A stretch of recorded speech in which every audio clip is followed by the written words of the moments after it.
Middle east फिर से जल रहा है। मिसाइल आसमान में दिख रहे हैं और कोई मानने के लिए तैयार नहीं है। इसमें सबसे ज़्यादा लॉस आम पब्लिक को हो रहा है और इसमें बच्चों की जान जा रही है।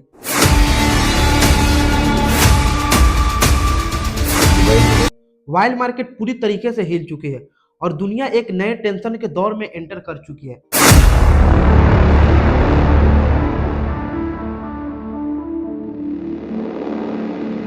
अमेरिका और इजराइल ने ईरान पर डायरेक्ट मिलिट्री प्रेशर बढ़ा दिया है, लेकिन सवाल ये है,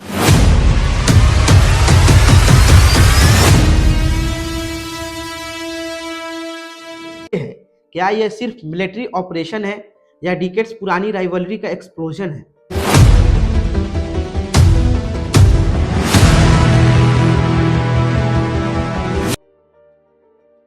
आज के इस एपिसोड में हम समझेंगे ईरान के पीछे अमेरिका और इजराइल क्यों पड़ा हुआ है और इसके खिलाफ क्यों रहता है। इस वार में इंडिया को क्या लॉस हो सकता है और भारत इस पूरे गेम में क्या रोल प्ले कर रहा है। ये कॉन्फ्लिक्ट इतना डेंजरस क्यों होते हुए जा रहा है, क्या ये वर्ल्ड वार बन सकता है, और लास्ट में सबसे इम्पोर्टेंट फाइनल मैसेज क्या है। अमेरिका और इजराइल ईरान के खिलाफ क्यों रहता है? सबसे पहला रीजन है सिक्योरिटी और न्यूक्लियर टेंशन। इजराइल ओपनली कहता है ईरान अगर न्यूक्लियर वेपन डेवलप करता है तो वो इजराइल के एग्जिस्टेंस के लिए डायरेक्ट थ्रेट होगा। ईरान का न्यूक्लियर प्रोग्राम और मिसाइल कैपेबिलिटी इजराइल के लिए रेड अलर्ट माना जाता है। अमेरिका भी यही मानता है कि अगर ईरान न्यूक्लियर पावर बन गया तो मिडिल ईस्ट में पावर बैलेंस कंप्लीटली चेंज हो जाएगा। ईरान सिर्फ अपने बॉर्डर तक लिमिट नहीं है, वो लेबनान, सीरिया, इराक, यमन तक अपना पॉलिटिकली और मिलिट्री इन्फ्लुएंस रखता है। इजराइल के लिए ये एक रिंग ऑफ प्रेशर जैसा है, हर साइड से इनडायरेक्ट थ्रेट। तीसरा रीजन है जियोपॉलिटिकल डोमिनेंस। मिडिल ईस्ट दुनिया का एक एनर्जी हब है, जिसे देश के इन्फ्लुएंस यहाँ स्ट्रांग होगा उसका ग्लोबल पावर इक्वेशन में वेट बढ़ेगा। अमेरिका दशकों से यहाँ अपना स्ट्रेटेजिक कंट्रोल मेंटेन करते हुए आया है। ईरान को एग्रेसिव पोस्चर उस डोमिनेंस को चैलेंज करता है, इसीलिए ये सिर्फ ईरान वर्सेस इजराइल नहीं है, ये इन्फ्लुएंस वर्सेस इन्फ्लुएंस का गेम है। सबसे इंपॉर्टेंट, ये कॉन्फ्लिक्ट इतना डेंजरस क्यों है? मिडिल ईस्ट में एक छोटा सा भी स्पार्क ग्लोबल एक्सप्लोजन बन सकता है।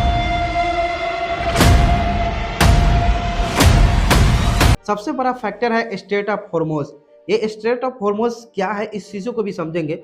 ये दुनिया का एक ऑयल सप्लाई मेन गेटवे है, जहां से दुनिया का लगभग 20% ऑयल निकलती है। अगर यहाँ टेंशन होती है तो ऑयल का प्राइस तुरंत हाई हो जाता है, जिसके कारण ऑयल महंगा हो जाएगा, जिससे अमेरिका और यूरोप ही सिर्फ इफेक्टेड नहीं होगा, इंडिया जैसे डेवलपिंग कंट्री भी सबसे ज़्यादा इस चीज़ों से इफेक्टेड होगा। ईरान रिटेलिएशन के लिए डायरेक्ट मिसाइल्स और ड्रोन का यूज़ करता है। इजराइल एडवांस डिफेंस सिस्टम और प्रिसीजन स्ट्राइक करता है। अमेरिका के पास रीजन में मिलिट्री बेसेस ऑलरेडी मौजूद है। अगर ये एस्केलेशन कंट्रोल में नहीं रहा तो ये रीजनल वार ग्लोबल वार में कन्वर्ट हो सकता है, इसमें कोई शक की बात नहीं। अब सबसे इंपॉर्टेंट क्वेश्चन, इंडिया पर इसका क्या असर पड़ेगा? Number 1, oil prices. इंडिया अपना मेजोरिटी क्रूड ऑयल इंपोर्ट कराता है। अगर मिडिल ईस्ट अनस्टेबल होता है तो ऑयल प्राइसेस स्पाइक हो सकता है, जिससे पेट्रोल, डीजल, एलपीजी सब महंगा हो जाएगा, इन्फ्लेशन बढ़ेगा, कॉमन आदमी का बजट हिल जाता है।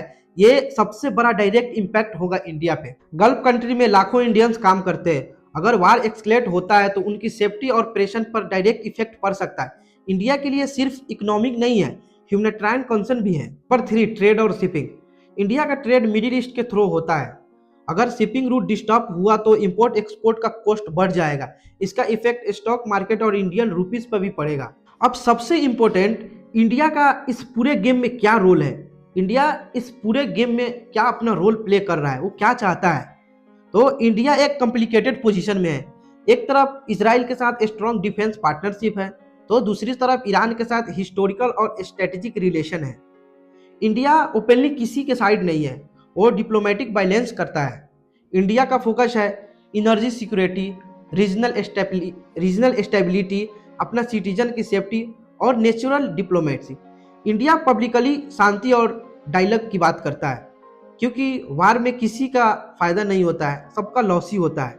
तो इसलिए इंडिया किसी के साथ नहीं है। इंडिया का इसमें ऑफिशियली कोई गेम नहीं है। क्या ये वर्ल्ड वार बन सकता है? अब सबसे बड़ा सवाल, क्या ये लिमिटेड कॉन्फ्लिक्ट है या ये वर्ल्ड वार की तरफ एक स्टेप है?